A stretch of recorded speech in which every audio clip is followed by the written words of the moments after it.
It's you. The best game of the year 2022 happens to be a game from 2020. I mean, can you imagine? Mass Effect kind of felt like it merged with Fallout and delivered The Outer Worlds.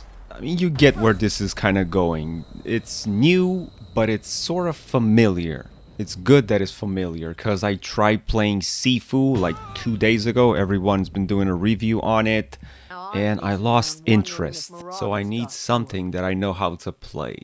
I guess I'm gonna have to do all the killing by myself, as usual. I got your back, Captain!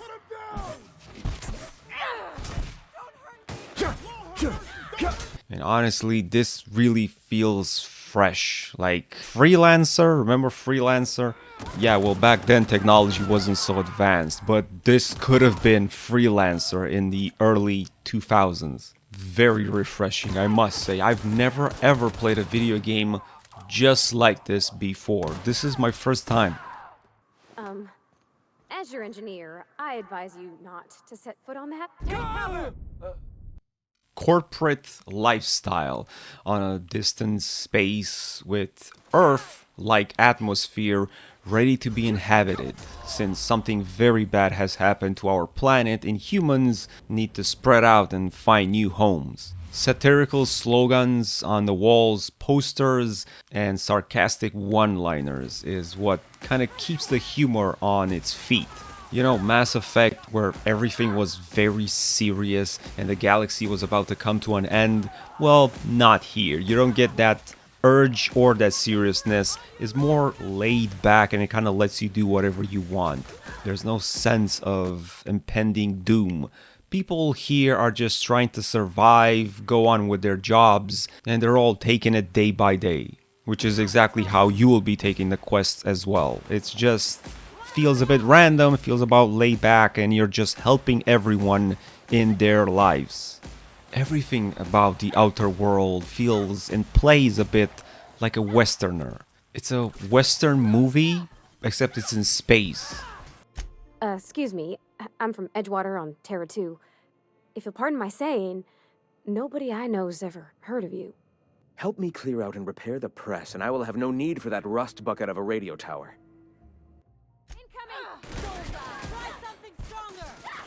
I told you, like, this is really refreshing. I've never played anything like this. It's new. You do have a faction system in play that keeps the track on who you helped or not. Some people ask around Discord which is the best faction to ally yourself with. The answer is, who cares? Honestly, you just gotta go with the flow and take your own decisions and don't think about it. It will affect the gameplay later on depending on what you choose, but the last outcome at the finish is gonna be the same. You'd be a hit in Byzantium. Did you hear that power play, Celia? They don't make them like this anymore in Halcyon.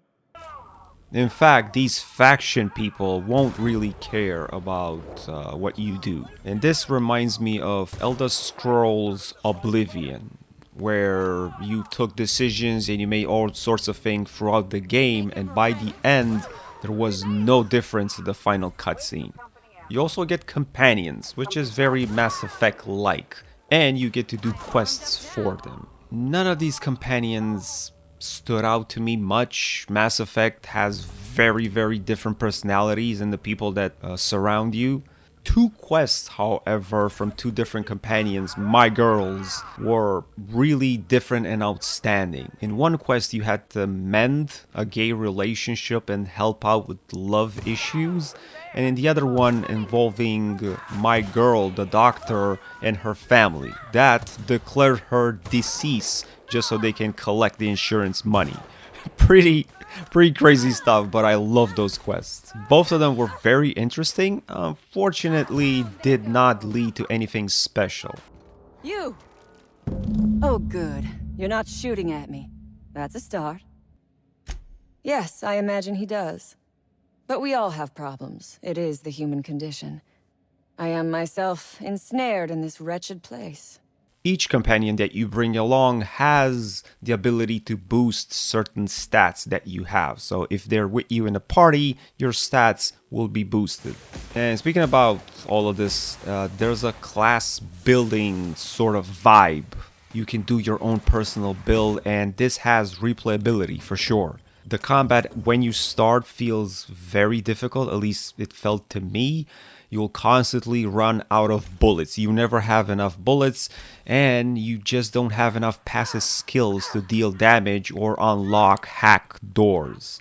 A bit tedious for the first 4-5 hours, depends, and it's a bit slow. But it picks up, and it picks up fast. After the first hours, once you really get hooked in, you're basically wiping the floor with anything on the map. Nothing will stand in your way for sure. I did not invest a single point in stealth. That's not how I play games. Everything for me was about high damage and sniping. With a little bit of door hacking and vault unlocking, I found that the best stuff that you can find is behind closed doors. So I had to invest in that skill tree.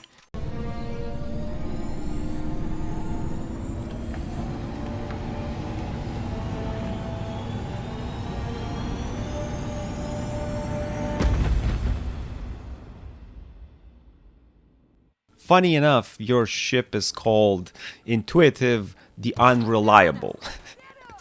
You're not the first captain to wield its helm. It acts as your world hub, where you can teleport and travel between planets and locations, and also you can mingle and talk to your companions.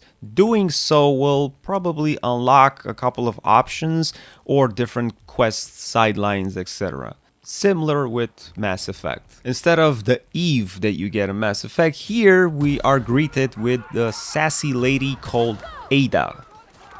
That sound indicates that a boarding mechanism has successfully attached to our airlock.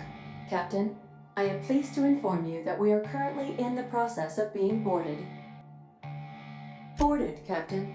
A verb, indicating a hostile action whereby an enemy ship attempts to invade our own for the purposes of capture. Captain Hawthorne installed a lethal shock trap on our airlock in the event of an invasion. I am prepared to deploy this trap at a moment's notice. The map, while not that huge, so I don't know if I can call this an open world video game. Not sure if it fits, maybe it does. But all of the locations are gorgeous and they're very, very diverse. You will not get bored. Everything on each map looks different. You are definitely greeted with a unique appearance to every single setting. Something so cool, I've never seen this in any video game. Some say that you will find this in Divine Divinity 2. I have no idea, I haven't played it. Fault. You can exchange a weakness, if you like, for a skill point. If, for example, you constantly take too much damage from falling, the game will notice this and prompt you if you want to trade a weakness for a skill point.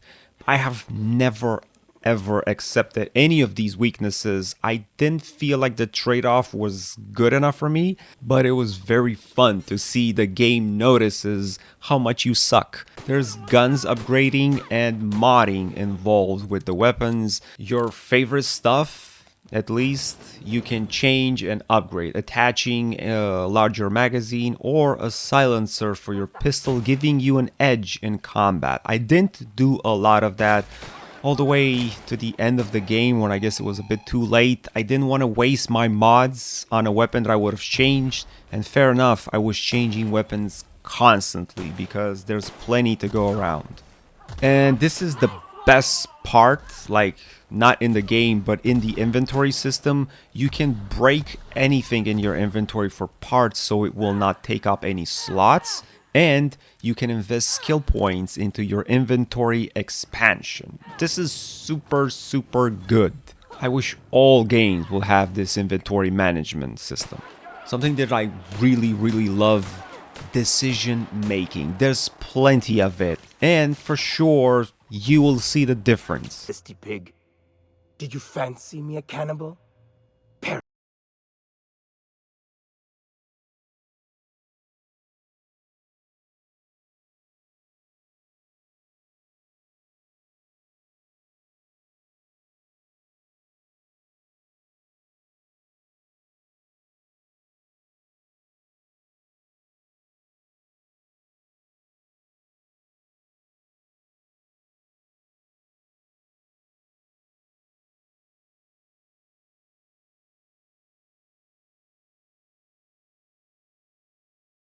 There is for sure less fighting and more talking, which I like. It just brings that RPG role-playing game flavor. So much dialogue and so many characters and NPCs. Fear not, the voice acting is exquisite, something you won't find in many places. Here the voice actors are amazing. Everything in this game from the beginning is one huge decision making. You can change the outcome of a quest altogether depending on what you choose to do. You also can invest points in skill communication, persuasion, forcing your way through stuff, and one more that doesn't cross my mind. It's awesome that you can do that. It feels a little bit like Skyrim. I mean, I've almost killed the main character of the story in the first 2 hours of gameplay. I said almost because I don't know if it would have let me to do it, but I kind of felt like I had that decision to myself. This is worth if you're going to play the game again. You can totally make different decisions and see the outcomes.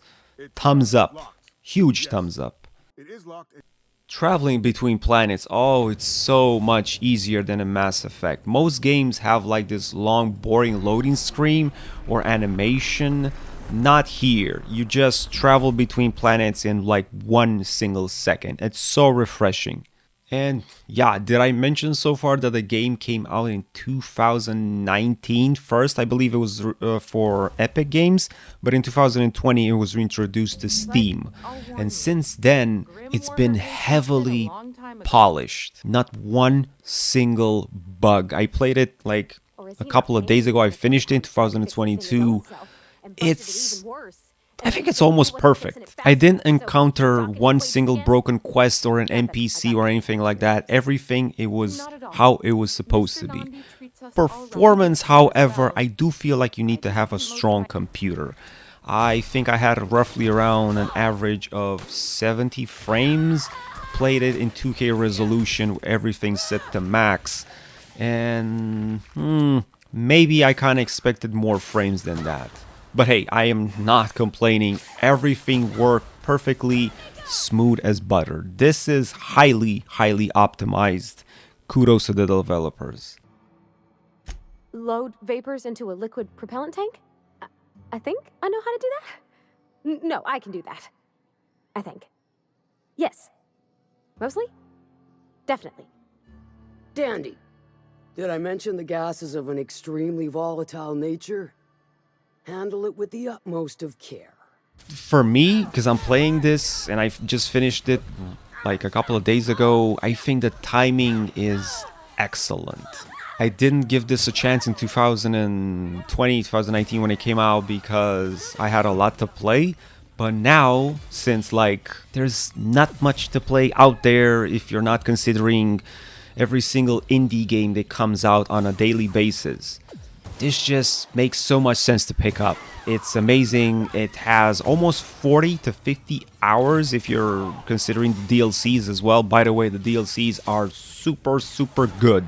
Very intense story. I don't know, man. I feel like the DLC story was better than the main story. You gotta pick this up. I highly recommend the Outer Worlds. It's almost a perfect 10. And because I have nothing else to play lately, it did feel like a perfect 10.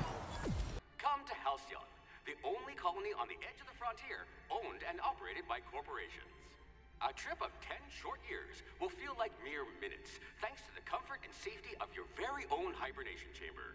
You'll wake up in a perfect society designed to maximize your productivity with guaranteed full employment. With only a minor term of service, you will become the master of your own destiny when you go out of this world to the Halcyon Colony.